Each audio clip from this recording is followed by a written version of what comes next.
Moi, je viens pas d'une communauté francophone. Mais je vois que c'est très, très intéressant. Je viens d'une famille qui est restée à Winnipeg depuis longtemps. Alors, on a des racines ici à la communauté de Winnipeg. Puis moi, je vois cette histoire comme mon histoire personnelle aussi, comme Manitobain. Puis l'idée de partager ça avec du monde, je trouve ça toujours intéressant.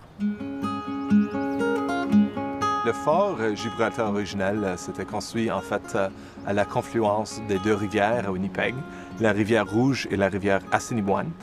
Puis ça a été construit par la Compagnie du Nord-Ouest, une compagnie de commerçants de fourrure basée à Montréal. Ce fort, aujourd'hui, ça a été reconstruit par le Festival du Voyageur au fin des années 70. Puis l'idée, vraiment, c'est de célébrer l'histoire des voyageurs, puis le rôle du fort avait pendant la commerce du fourrure au début du 19e siècle.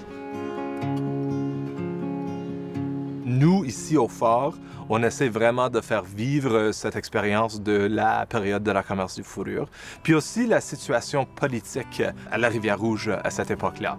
Évidemment, le rôle très, très important, primordial en fait, des Premières Nations.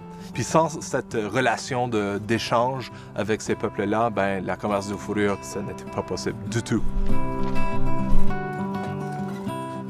Alors ici, on voit plusieurs différentes...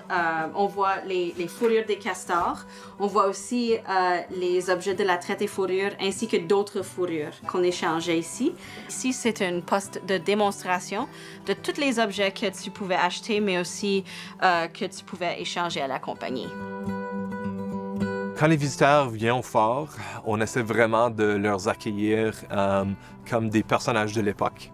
Comme vous voyez, je suis en costume de voyageur. Expliquer un peu le contexte du fort, où ça a été placé, l'année de l'interprétation. Puis ensuite, ils vont visiter plusieurs stations qui représentent les différents thèmes historiques de l'époque. En termes de présentation du patrimoine, puis de faire des programmes historiques, il faut que ça soit accessible. Il faut que les gens, quand ils rentrent dans le fort, puis ils participent à ces programmes-là, qu'il y a quelque chose à voir, qu'ils vivent une expérience un peu différente, puis ça devient quelque chose de personnel.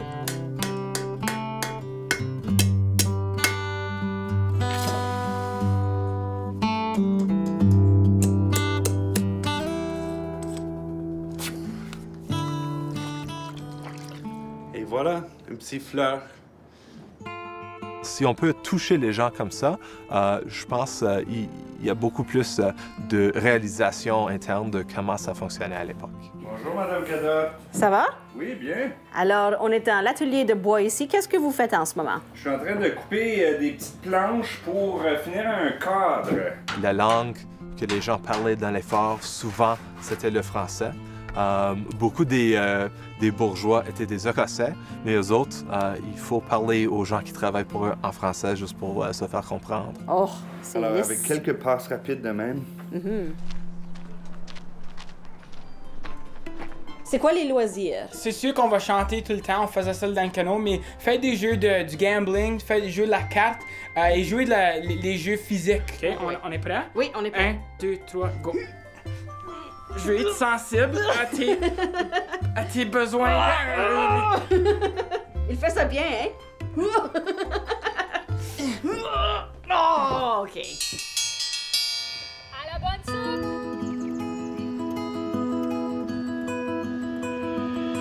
Moi, je pense que le rôle du fort, c'est vraiment, comme ça a été à l'époque, un lieu de rassemblement.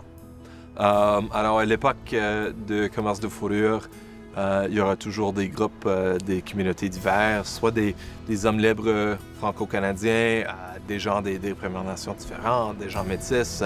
Puis ça continue comme ça aujourd'hui. Dans le bâtiment derrière moi, la Maison du Bourgeois, il y a des noces, il y a des conférences, puis il y a des gens de toute communauté. Tous les groupes ethniques de Winnipeg vont avoir des événements là, puis ils sont sensibilisés à qu'est-ce qu'on a à en offrir ici à Saint-Boniface. Alors, ça touche toutes sortes de gens comme ça a touché dans le passé.